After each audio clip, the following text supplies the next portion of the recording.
अस्सलामुअलैकुम। बोल न्यूज़ के साथ मैं हूं फराज अहमद और मैं हूं आमना खटाना। हेडलाइंस आप जान चुके हैं। आगाज करेंगे बुलेटिन का। आगाज में आपको बताएं कि आइन तोड़ने वालों को जजेस हार फूल पहनाते हैं।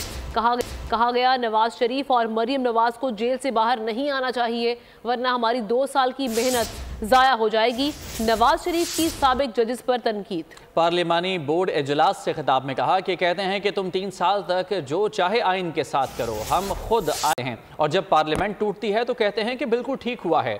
झूठे केसेस में हम जेल में जाते हैं और सब देख कर भी खामोश रहते हैं। 2018 में सिलेक्टेड बंदे को वजीर आजम बनवाया गया तो उसमें MQM के वोट भी शामिल थे। अल्लाह ने हमें मौका दिया तो इंशाअल्लाह मुल्क को इस गिरदाब से निकालेंगे। जजेस आगे बढ़ के हार बनाते हैं आइन तोड़ने वाले को। ये नवाज शरीफ को जेल से बाहर नहीं आना चाहिए, ये मरियम नवाज को जेल से बाहर नहीं आना चाहिए वरना हमारी 2 साल की मेहनत ज़ाया हो जाएगी। कहते हैं 3 साल तुम आइन के साथ जो मर्जी सलूक करो, 3 साल की इजाज़त। आइन को हम खुद तोड़वाते हैं, उसके ऊपर मोहर लगाते हैं और फिर उसके बाद पार्लियामेंट टूटती है तो कहने के बिल्कुल ठीक हुआ है। झूठे केसों में जेलों में जाते हैं लेकिन अफसोस ही होता है कि हम देखकर भी खामोश रहते हैं। सिलेक्टेड बंदा जो था 4 वोटों की बढ़तरी से वज़ीर आज़म बना था वो, जिसमें MQM के वोट भी शामिल थे। हमें अल्लाह ताला ने कामयाबी अता फरमाई तो फिर हम कौम को इस गिरदाब से ज़रूर निकालें। जुल्फ़िकार अली भुट्टो के कातिल हाई कोर्ट और सुप्रीम कोर्ट के जज साहिबान थे। पुरानी रवायती सियासत को दफन करना होगा वरना मुल्क नहीं चलेगा। बिलावल भुट्टो जरदारी की लाहौर हाई कोर्ट बार की तकरीर से खिताब। साबिक जजेस पर तनकीद करते हुए कहा कि जो भुट्टो के साथ हुआ वो सलूक किसी और वजीर आजम के साथ नहीं होगा। जज साहिबान अपने जज साहिबान के खून के दाग धोएंगे। हमने सियासत को ज़ाती दुश्मनी बना लिया है। बानी PTI का इसमें सबसे ज़्यादा किरदार है। PTI के नारे लगने पर बिलावल ने कहा, मैं ज़बरदस्ती GA भुट्टो के नारे नहीं लगवाऊंगा। एक कत्ल हुआ, कत्ल शहीद जुल्फ़िकार अली भुट्टो। और कातिल कौन था? कातिल लाहौर हाई कोर्ट के वो जज साहिबान थे। कातिल वो सुप्रीम कोर्ट के जज साहिबान थे कि आज के बाद किसी वज़ीर आज़म के साथ ये सलूक नहीं। हमारे जज साहिबान अपने ही इदारों से वो खून वो दाग अपने फैसलों से वो धोएंगे। पाकिस्तान में इस वक्त पॉलिटिक्स में एक पोलराइजेशन और एक हाइपर पार्टिजनशिप है। हमने सियासत को इस मुल्क में तो जाती दुश्मनी में तब्दील कर दिया। खान साहब का तो खुद उसका सबसे बड़ा किरदार था। जबरदस्ती आपसे GA भुट्टो के नारे नहीं लगवाऊं। चीफ इलेक्शन कमिश्नर मुस्ताफी हों। Pakistan bar council, supreme court bar association और Sindh high court bar association का मुतालबा।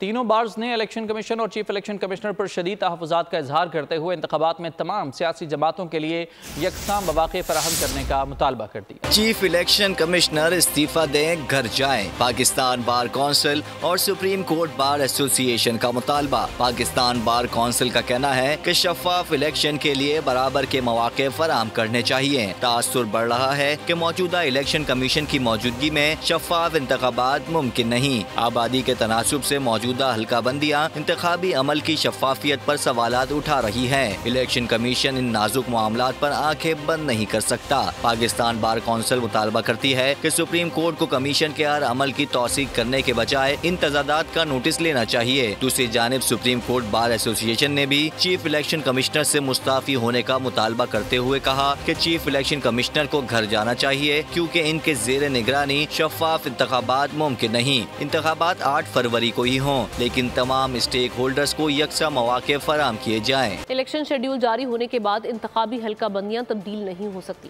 हल्का बंदियों के खिलाफ एक और दरख्वास्त मुस्तरद।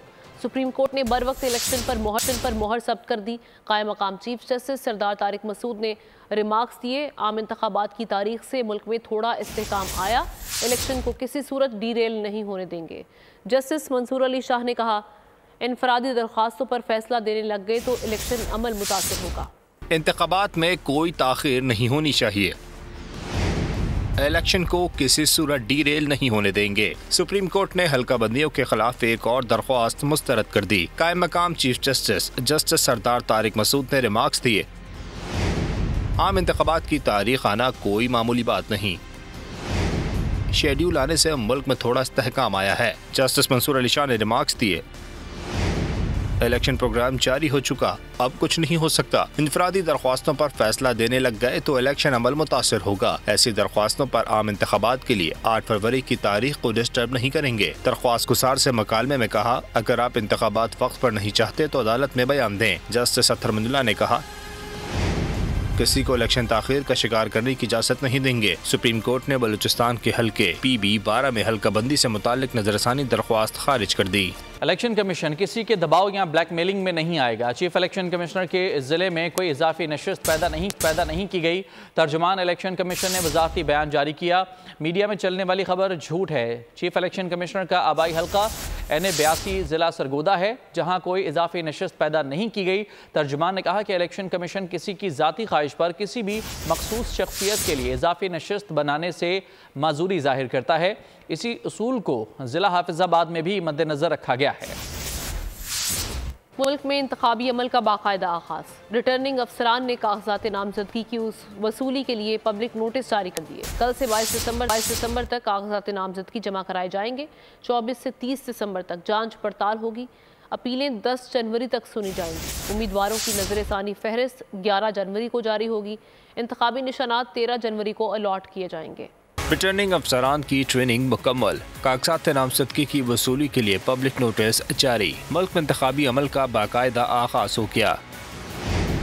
कल से 22 दिसंबर तक कागजात जमा कराए जाएंगे।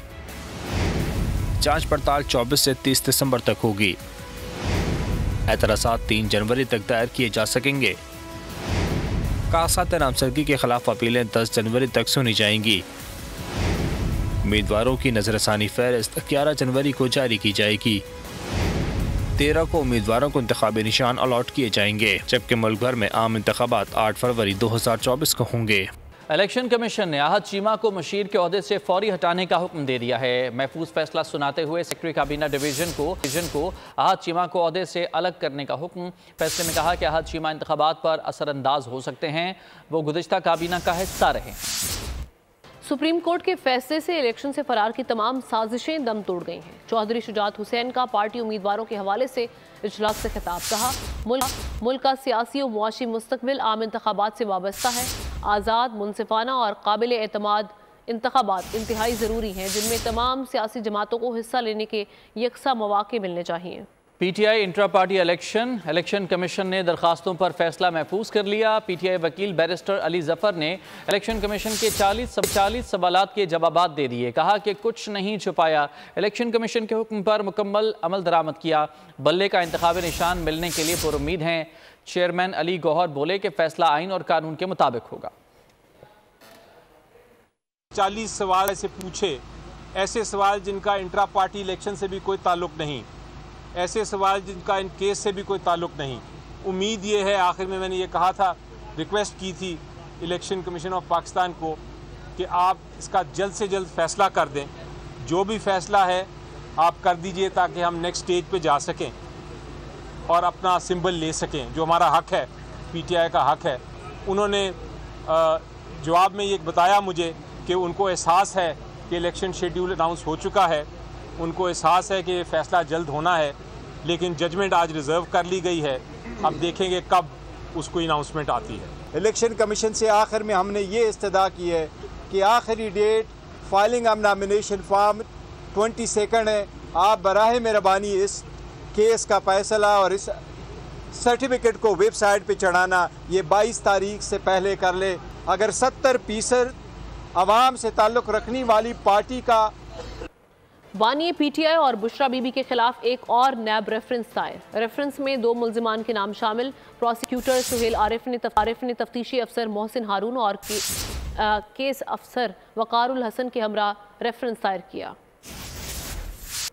बानी PTI के खिलाफ एक और नैब रेफरेंस दायर। नैब ने साबिक चेयरमैन PTI और बुशरा बीबी के खिलाफ तोशाखाना रेफरेंस दायर किया। नैब रावलपिंडी की जानिब से दायर रेफरेंस में 2 मुल्जिमान के नाम शामिल हैं। नैब प्रोसिक्यूटर सुहेल आरिफ ने तफ्तीशी अफसर मोहसिन हारून और केस अफसर वकारुल हसन के हमरा रेफरेंस दायर किया। एहतसाब अदालत के रजिस्ट्रार ऑफिस ने रेफरेंस की जाँच पड़ताल शुरू कर दी। तोशाखाना केस में साबिक चेयरमैन PTI को इलेक्शन कमीशन ने नाअहल किया हुआ है। तौहीन इलेक्शन कमीशन केस बानी PTI और फवाद चौधरी पर फर्द जुर्म फिर मौखर कर दी गई। समाअत 27 दिसंबर तक मुलतवी। मेंबर सिंध निसार दुरानी ने केस की समाअत की। फवाद चौधरी की ओपन ट्रायल की इस्तदा। कहा कि केस से मुतालिक कॉपियां फराहम नहीं की गईं। दस्तावेज के बगैर नहीं बता सकता कि क्या इल्ज़ामात हैं। हुकूमत कानून के तहत किसी पर भी पाबंदी लगा सकती है। हो सकता है कि 45 रोज़ बाद अपनी जमात बना लूँ। ज़रूरी नहीं कि मैं किसी को प्यारा हूँ, बहुत सारे लोग मुझे प्यारे हो जाएं। इलेक्शन आईनी ज़रूरत है जिसे इलेक्शन को करा कर जाएंगे। निगरां वज़ीर आज़म अनवारुल हक काकड़ की कोयटा में मीडिया और तलबा से गुफ्तगू। कहा, तशद्दुद को जवाज़ बनाकर उसे इंसानी हुकूक का नाम देना किसी सूरत काबिल कबूल नहीं। कल अदम तंजीम के लोग तशद्दुद और कत्लो गारत करते थे। कानून के तहत मीडिया में इजहार की इजाज़त देने या ना देने का इस्तेहकाक रखती है। मुझसे पूछ रहे कि मैं 45 दिन बाद कहाँ पे रहूँगा। मेरा कोई इरादा किसी जमात को ज्वाइन करने का नहीं है। हम इलेक्शन कराएंगे, इलेक्शन कमीशन पाकिस्तान उसको कंडक्ट करेगा। हो सकता है मैं अपनी पार्टी बना लूँ, हो सकता है बहुत सारे लोग मुझे प्यारे हो, ज़रूरी नहीं मैं ही लोगों को प्यारा हूँ, हो सकता है लोग मुझे प्यारे हो जाए। TTP के लोग हैं, वहाँ से वो आते हैं, मेरे पुलिस के लोगों पे अटैक करते हैं, फौज के लोगों पे अटैक करते हैं, आम लोगों को दहशतगर्दी का निशाना बनाते हैं। आखिर हमने कोई ना कोई स्टैंड तो लेना पड़ेगा हमें भी, जब भी वो उसकी वायलेशन हुकूमत ये समझती है। और उनके इन राइट्स को इंश्योर करने के लिए कोर्ट का निज़ाम मौजूद है। वहाँ पे ये तमाम अपने जो भी मसाइल हैं उनको उस पर उजागर कर सकते हैं। उस पर कोई पाबंदी नहीं, किसी शहरी पे कोई पाबंदी नहीं। मीडिया में इसको इजहार की इजाज़त दी जाए या न दी जाए, ये इनहेरेंट राइट नहीं है। मीडिया को इजहार राय भी चंद कवानीन के तहत। हम कहते थे कि मियाँ जदों आएगा लग पता जाएगा। अब मियाँ आ गया है और अब सबको पता लग रहा है। पंजाब में वज़ीर आला कौन होगा, ये फैसला नवाज शरीफ करेंगे। नून लीग का ट्रैक रिकॉर्ड तरक्की और मुल्क को एशियन टाइगर बनाने का है। हमने पंजाब को तरक्की देकर दिखाई है।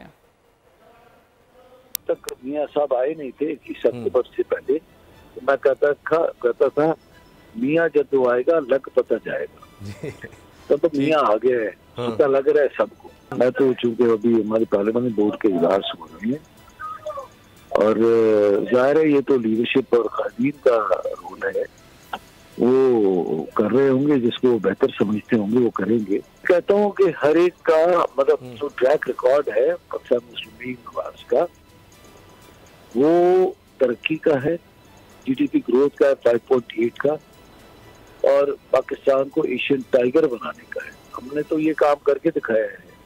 अच्छा, हमने पंजाब की हुकूमत में तरक्की करके दिखाई है, हमने तो हर चीज करके दिखाई है। हमारे पास जो CV है बहुत ही स्ट्रांग और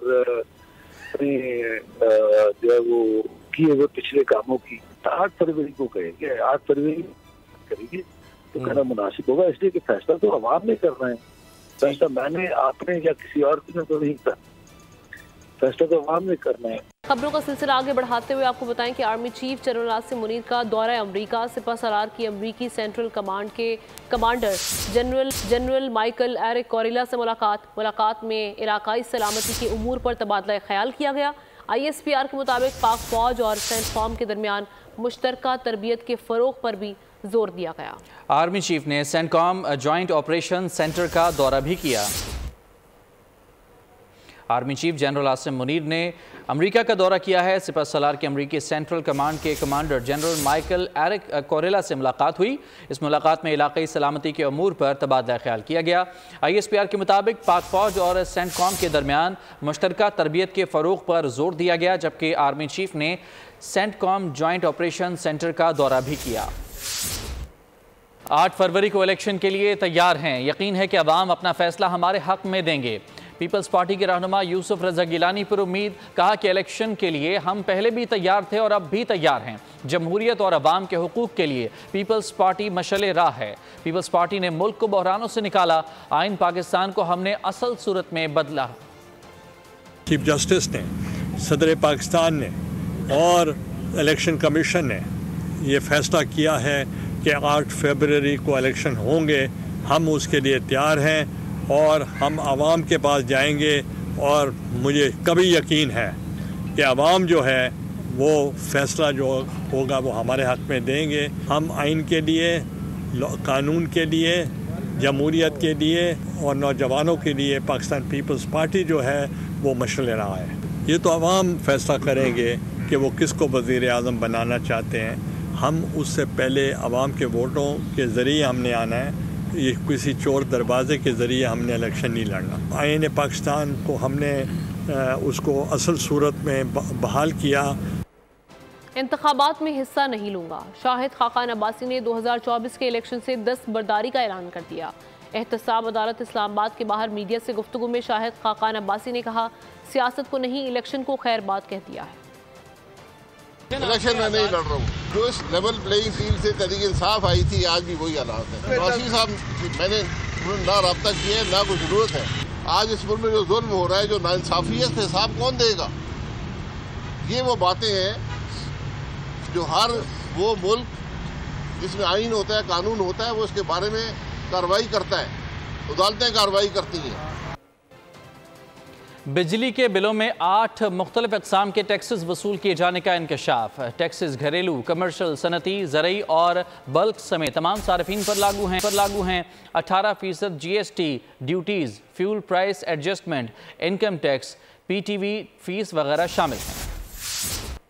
बिजली का बिल इतना ज्यादा क्यों आता है? बोल को मिलने वाली दस्तावेजात में बड़ा इंकशाफ। बिजली के सारिफीन से 8 मुख्तलिफ अक़साम के टैक्स वसूल किए जाते हैं। टैक्सेस घरेलू, कमर्शियल, सनती, ज़रई और बल्क समेत तमाम सारिफीन पर लागू हैं। तमाम स्लैब्स के सारिफीन से 18% जनरल सेल्स टैक्स वसूल किया जा रहा है। कमर्शियल और सनती सारिफीन 5 से 20,000 रुपए के बिल पर 10% इनकम टैक्स अदा करते हैं। नॉन फाइलर घरेलू सारिफीन 25,000 रुपए से जायद बिल पर 7.5% एडवांस इनकम टैक्स अदा करते हैं। कमर्शियल, सनती, बल्क और दूसरे गैर फाल सारिफीन पर 4% मजीद सेल्स टैक्स लगाया जाता है। कमर्शियल और सनती गैर फाल सारिफीन पर 5 से 17% इजाफी सेल्स टैक्स लगाया जाता है। कमर्शियल सारिफीन 20,000 रुपए से जायद बिल पर 7.5% रिटेलर सेल्स टैक्स अदा करते हैं। कमर्शियल सारिफीन 20,000 रुपए से कम बिल पर 5% रिटेलर्स सेल्स टैक्स अदा करते हैं।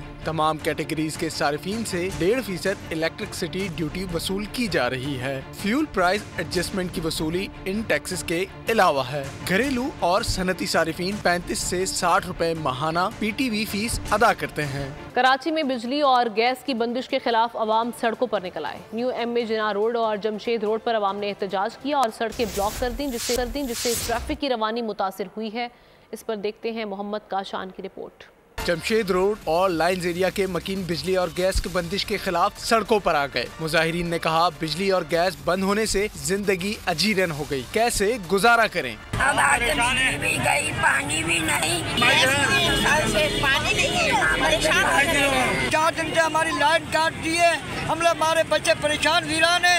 हम लोग वजू करने के लिए भी पानी नहीं है। 350-400 बिल उधर KSC के ऑफिस में लेकर गए, वहाँ पर उनको बिल पेमेंट करवाइए, सब कुछ दिखाया, उसके बावजूद आज 5 दिन होगा कि लाइट नहीं आई। पुलिस और जिले इंतजामिया से मुज़ाकरात के बाद जमशेद रोड पर जारी एहतजाज 4 घंटे बाद खत्म कर दिया गया। मोहम्मद काशान, बोल न्यूज़, कराची। कराची में माड़ीपुर मच्छर कॉलोनी में इमारत मुनहदम होने का मुकदमा दर्ज कर लिया गया। थाना डाक्स में मुकदमा सरकारी मुद्दत में दर्ज किया गया।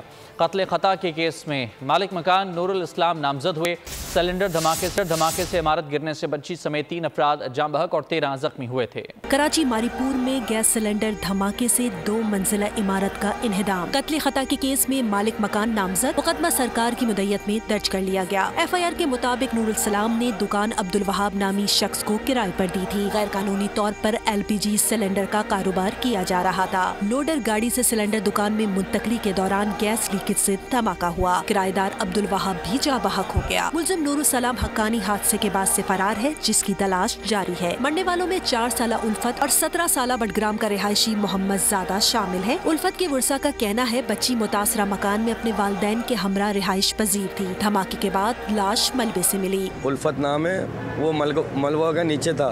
वो जब जख्मी जो अफराद था, उसको सबको ले जाने के बाद वो जो गाड़ी आया, गाड़ी ने उठाया उसको, वो तो दबा हुआ था। भाभी था, भाई था और 2 भतीजी वही थे। मतूफी उल्फत के वालिदैन और बहन भाई इस वक्त ज़ेरे इलाज हैं। सेनेट कायमा कमेटी बराए खजाना को जाली करेंसी के फैलाव पर तशवीश। चेयरमैन कमेटी ने 5,000 के जाली नोट पेश किए तो डिप्टी गवर्नर स्टेट बैंक भी चकरा गए और जाली नोट पहचान न सके। चेयरमैन कमेटी सलीम मांडवीवाला ने कहा कि 5,000 का जाली नोट अगर मुझे मिल सकता है तो आम आदमी का क्या बनेगा। जाली नोटों की पहचान मुश्किल, डिप्टी गवर्नर स्टेट बैंक भी चकरा गए, जाली नोट पहचान ना सके। कायमा कमेटी के इजलास में चेयरमैन सलीम मांडवीवाला ने 5,000 रुपए के जाली नोट कमेटी में पेश कर दिए। चेयरमैन ने डिप्टी गवर्नर स्टेट बैंक से पूछा, क्या आप बता सकते हैं कि ये असल है या नकल? ताहम डिप्टी गवर्नर स्टेट बैंक कोशिश के बावजूद भी जाली नोटों को ना पहचान सके। चेयरमैन कमेटी बोले, 5,000 का जाली नोट अगर मुझे मिल सकता है तो आम आदमी का क्या बनेगा? 1,000 के जाली नोट भी जेब में पड़े हैं। चेयरमैन ने डिप्टी गवर्नर स्टेट बैंक को जाली करेंसी के हवाले से पॉलिसी बनाने की हिदायत कर दी। और खबर है कि पाकिस्तान स्टील को निजकारी प्रोग्राम की फहरिस्त से निकाल दिया गया है। निगरान हुकूमत ने निजकारी के जारी प्रोग्राम की फहरिस्त जारी कर दी है। फहरिस्त में इदारों की तादाद 27 से कम होकर 26 पर आ गई। तवानाई शोबे के सबसे ज़्यादा 14 इदारे निजकारी की फहरिस्त में शामिल हैं। इंडस्ट्रियल सेक्टर के 3 इदारे जारी निजकारी प्रोग्राम का हिस्सा हैं। PIA भी निजकारी प्रोग्राम की फाल फहरिस्त में शामिल है। टिकटॉक नाजायज़ तफरीह है, फहाशी और उरियानी फैलाने का जरिया है। जामिया उलूम इस्लामिया बनूरी टाउन ने टिकटॉक को हराम करार दे दिया। फतवे में कहा गया है कि टिकटॉक से पैसे कमाने के लिए नामुनासिब वीडियोस बनाई जाती हैं। ऐप में नामहरम की तस्वीर, वीडियोस, म्यूज़िक, फहाशी, गैर शरई तंज़ो-मिज़ा इन चीज़ों का इर्तिकाब किया जाता है। किसी शख्स का या किसी कौम का मजाक उड़ाना, एक मोमिन पर जिस तरह दूसरे मुसलमान की जान और उसके माल को नुकसान पहुंचाना हराम है, उसी तरह उसकी इज्जत और आबरू पर हमला करना भी कतन नाजायज़ है। गजा सूरत हाल से मुतालिक आपको बताएं कि इजरायली हमले जारी हैं। रफ़ा में रिहायशी इमारत पर बमबारी से 29 फ़लस्तीनी शहीद, दर्जनों ज़ख्मी हो गए। कई अफराद मलबे तले दबे होने से शहादतों में इजाफे का अंदेशा। शिमाली गजा में जबालिया पनाह गुज़ीन कैंप पर फ़ज़ाई हमले में 13 फ़लस्तीनी शहीद और मुतादिद ज़ख्मी हो गए। गजा की पट्टी पर इसराइल के वहशियाना हमले जारी। रफा में रिहायशी इमारत पर बमबारी से 29 फ़लस्तीनी शहीद, दर्जनों जख्मी हो गए। मुतादिद अफराद मलबे तले दबे होने से शहादतों में इजाफे का अंदेशा है। शुमाली गजा में जबालिया पनागुजी कैंप पर फजाई हमले में 13 फ़लस्तीनी शहीद और मुतादिद जख्मी हो गए। वस्ती और जुनूबी गजा के अलावा खान यूनुस में भी रिहायशी इमारतों को निशाना बनाया गया। हमलों में शहादा की मजमूई तादाद 19,667 हो गई, जिनमें 7,729 बच्चे और हजारों खवातीन शामिल हैं। हमलों में 8,663 बच्चों समेत 52,586 फलस्तीनी जख्मी और 8,000 से जायद लापता हैं। जमीनी लड़ाई में भी इसराइल को भारी नुकसान का सामना है। 2 रोज में मजीद 7 फौजियों की हलाकत के बाद मजमूई तादाद 129 हो गई है। उधर इसराइल ने गजा में एक और आर्जी जंगबंदी पर आमादगी जाहिर कर दी। इसराइली सदर आज़िक हरज़ोग का कहना है यरगमाली बुनियादों पर एक और वक्फा चाहते हैं। दूसरी जानिब हमास ने फलस्तीनियों की नस्ल कुशी की जंग के खात्मे तक कैदियों से मुताल्लिक मुज़ाकरात से इनकार कर दिया है। अक़वाम मुत्तहिदा की सलामती कौंसिल में गजा में जंग बंदी से मुताल्लिक UAE की करारदाद पर वोटिंग मंगल की शब मुतवक्के है। खबर एजेंसी के मुताबिक जंग बंदी करारदाद के मतन पर मुज़ाकरात जारी हैं। उधर पोप फ्रांसिस ने एक बार फिर जंगबंदी और कैदियों की रिहाई पर जोर देते हुए कहा है कि क्रिसमस के मौके पर इसराइलियों और फलस्तीनियों को दर्द और शोक का सामना है। अल्लामा ताहिर अशरफी ने कहा है कि एंटोनी ब्लिंकन ने तल अवीव पहुंचकर अपने आप को यहूदी करार दिया, लेकिन वो हमारे आर्मी चीफ के साथ हाथ बंधे खड़ा हुआ दिखाई दिया। पाकिस्तान वाहिद मुल्क है जिसके आर्मी चीफ ने फलस्तीनी अवाम से इजहार एकजहती किया। कोर कमांडर मीटिंग में भी फलस्तीनियों की भरपूर तायद का ऐलान किया जाता है। फिर फलस्तीन के मामले पर सफीर फलस्तीन से मुलाकात करके अपना मौक़िफ़ पेश किया जाता है। जिस शख्स ने तल अवीव में जाके कहा था कि मैं बतौर यहूदी यहां आया हूं, वो पाकिस्तान के सिपा सलार के सामने हाथ बांध कर खड़ा था। हमारे सिपा सलार ने जिस अंदाज से फलस्तीन के अवाम की तर्जुमानी की है, ये पाकिस्तान का खासा है, ये पाकिस्तान का एजाज है। जनरल हाफिज सैयद आसिफ मुनीर, जिन्होंने पहले दिन से मजलूम फलस्तीनियों के साथ मुकम्मल तायद का ऐलान किया। कोर कमांडर मीटिंग होती है, उसमें मजलूम फलस्तीनियों की तायद का ऐलान होता है। फलस्तीनी सफीर को GHQ में बुलाकर फलस्तीन के मौक़िफ़ की और फलस्तीन के अवाम की तायद की जाती है। उलमा मशाइख को GHQ में जो मीटिंग होती है, उसमें मुकम्मल तायद की जाती है फलस्तीन की अवाम की। कराची पुलिस की कार्रवाइयां, ऑनलाइन फ्रॉड करने वाले 3 मुल्जिमान धर लिए गए। 3 डिकैत भी गिरफ्तार। शाह लतीफ में नौजवान ने खुदकुशी कर ली। बफर जोन में फायरिंग से शहरी जख्मी। ताजिर के घर डकैती के मुकदमे में मुलव्वस DSP की जमानत मंजूर कर ली गई। कराची पुलिस ने जराइम पेशा अफराद के खिलाफ घेरा तंग कर लिया। शहरियों से गाड़ी की ऑनलाइन खरीदो फरोख्त का फ्रॉड करने वाले 3 नौसरबाज गिरफ्तार। मुल्जिमान फ्रॉड की सैकड़ों वारदातें कर चुके। जमान टाउन पुलिस ने बताया, मुल्जिमान सोशल मीडिया और जाली सिम का इस्तेमाल करते, डील फाइनल होने के बाद गाड़ी और फाइल छीनकर फरार हो जाते, बलूचिस्तान जाकर फरोख्त कर देते। गार्डन पुलिस ने खवातीन से लूट मार करने वाले 2 मुल्जिमान को गिरफ्तार कर लिया। MA जिना रोड पर शहरी से लूट मार करने वाला मुबैना डाकू शहरियों ने पकड़ लिया। एक मौके से फरार हो गया। गुलशन इकबाल नीपा पुल पर फायरिंग से जाबहक शख्स की शिनाख्त 30 साला अब्दुल हमीद के नाम से की गई। मकतूल स्ट्रीट क्राइम में मतलूब था। शाह लतीफ में जिन्ना अस्पताल के डॉक्टर से वारदात की CCTV फुटेज मंजर आम पर आ गई। डॉक्टर यासिर की मुद्दत में मुकदमा दर्ज। 12 दिसंबर को जफर टाउन से मुल्जिमान डॉक्टर की कीमती कार, नकदी और मोबाइल फोन साथ ले गए थे। शाह लतीफ टाउन अक्सा मस्जिद के करीब घर में नौजवान ने खुद को गोली मारकर खुदकुशी कर ली। शिनाख्त 27 साला आतिफ के नाम से हुई। बफर जोन में डकैती मजामत पर फायरिंग से इमरान नामी शख्स जख्मी। शेरशाह पुल पर तेज रफ्तार गाड़ी की टक्कर से मोटरसाइकिल सवार नवेद जांबहक और शहबाज जख्मी हो गया। औरंगी टाउन में ताजिर के घर पुलिस डकैती का मुकदमा DSP उमैर तारिक बुखारी की जमानत मंजूर कर ली गई। और खेलों की खबरें शामिल करते हैं। कीवीज के देश में बड़ा इम्तिहान। T20 सीरीज के लिए 17 रुकनी कौमी स्क्वाड का ऐलान कर दिया गया।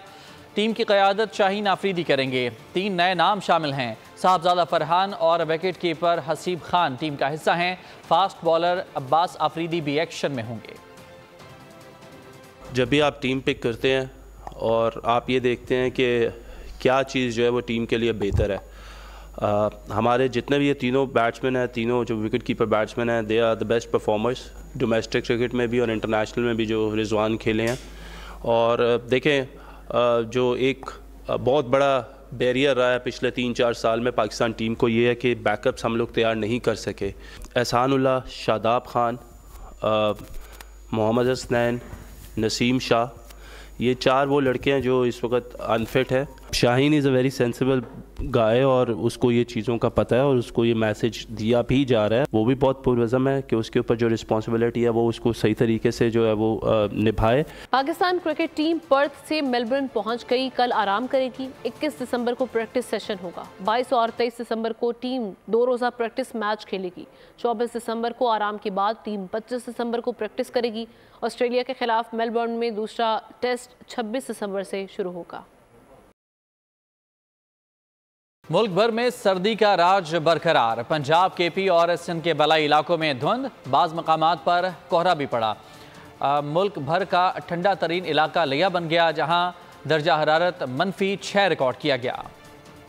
मुल्क भर में ठंड के डेरे। मुल्क के बेशतर मैदानी इलाकों में मौसम सर्द और खुश्क। बहावलपुर, साहिवाल, सरगोदा, लाहौर, गुजरांवाला, फैसलाबाद, मुल्तान, रहीम यार खान, सियालकोट, हाफजाबाद, गुजरात, जहलम, भक्कर, लिया, डेरा गाजी खान और गिरदो नवा में सुबह और रात के औकात में शदीद धुंध और स्मोक। मरी, गलियात और गिरदो नवा में भी मौसम शदीद सर्द है। खैबर पख्तूनख्वा में मौसम सर्द और खुश्क। बलाई इलाकों में शदीद सर्द। सुबह और रात में मर्दान, सवाबी, चारसद्दा, नौशेरा, पेशावर और DI खान में धुंध छा गई। सिंध और बलूचिस्तान के बेशतर अजला में मौसम सर्द और खुश्क। शुमाली अजला में शदीद सर्द। जेकबाबाद, मोइंजोदड़ो, सखर, लाड़काना, दादू, घोटकी और पड़ीदन में धुंध और स्मोक के डेरे। कराची में ठंडी हवाओं का राज। सर्दी की शिद्दत बढ़ गई। कश्मीर और गिलगित बल्तिस्तान में भी मौसम शदीद सर्द और खुश्क रहेगा। लेक मुल्क का सबसे ठंडा इलाका रहा, जहाँ -6 रिकॉर्ड किया गया। स्कर्दू, कालाम, स्तोर, गोपस, कलात -5 रहा। बजेंगे शाम के साथ, होगी इनामात की बरसात, कहकहों की भरमार, यानी इंजॉयमेंट लगातार। हर हफ्ता और इतवार मिलेंगे करोड़ों के प्राइज। खेलेगा पूरा पाकिस्तान। गेम शो ऐसे चलेगा, आ रहा है फिर से एक बार। वो कहते हैं ना, नेवर स्टॉप ड्रीमिंग। तो बस अब ब्रेक हुई खत्म। इस बार सब कुछ नया होगा। ना टिकटॉकर्स, ना यूट्यूबर्स, सिर्फ और सिर्फ ऑडियंस, बाइक्स, गाड़ियां, सोने के सेट और लाखों के कैश इनामात। नए गेम्स और नए सेगमेंट्स के साथ। अगर खेला अपने जोर पर तो देखना लोग सेल्फी लेंगे दौड़कर। अब फिर से गेम शो ऐसे चलेगा। गेम शो ऐसे चलेगा, हफ्ता इतवार शाम 7 बजे। रावलपिंडी पुलिस ने 7 बरस से लापता अपने एक एहलकार को बाजियाब करवाकर अगवाकार गैंग को गिरफ्तार कर लिया। बाजियाब एहलकार मुस्तकीम खालिद का कहना है कि वो एक गैंग के हत्थे चढ़ गया था जिसने उसका पांव तोड़कर भीख मांगने पर मजबूर कर रखा था। पुलिस मुलाजिम को सिविल लाइन के कार्रवाई करते हुए बाजियाब करवाया गया है। तफसील जानते हैं नुमाइंदा बोल न्यूज़ वसीम चौधरी से। वसीम, बताइएगा ये क्या मामला है?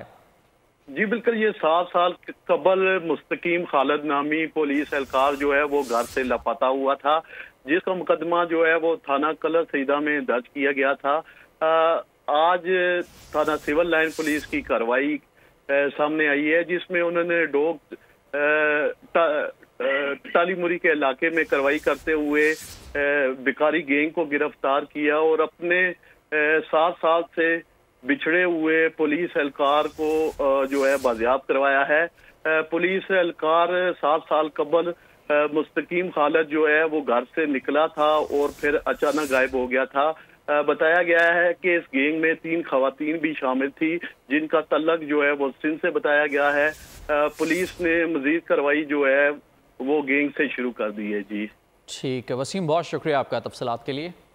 नासा का लेज़र कम्युनिकेशन का नाकाबिले यकीन तजुर्बा और रिकॉर्ड। लेज़र शुआ से टेट्रस नामी बिल्ली की मुख्तसर दौरानिए का वीडियो क्लिप ज़मीन को भेज दिया। नासा के साइक मिशन ने लेज़र के ज़रिए दुनिया को 19 मिलियन मील यानी 31 लाख किलोमीटर के फासले से ये वीडियो क्लिप रिकॉर्ड भेजा।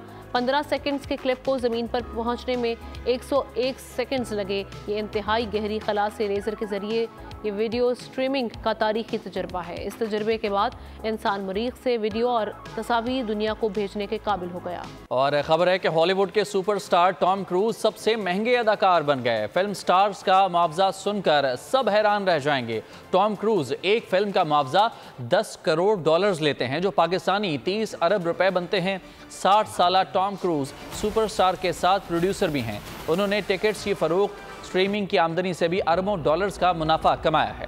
खान जहानी लेडी डायना का इवनिंग गाउन 1.148 मिलियन अमरीकी डॉलर्स यानी तकरीबन 2 करोड़ 40 लाख पाकिस्तानी रुपए की बोली लग गई।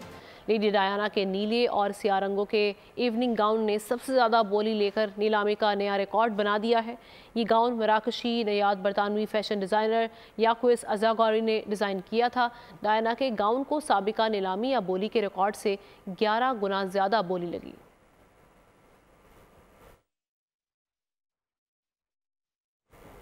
और इसी के साथ न्यूज़ बुलेटिन से फिलहाल इतना ही। किसी भी खबर की तफसील जानने के लिए विजिट कीजिए bolnews.com। देखते रहिए बोल न्यूज़।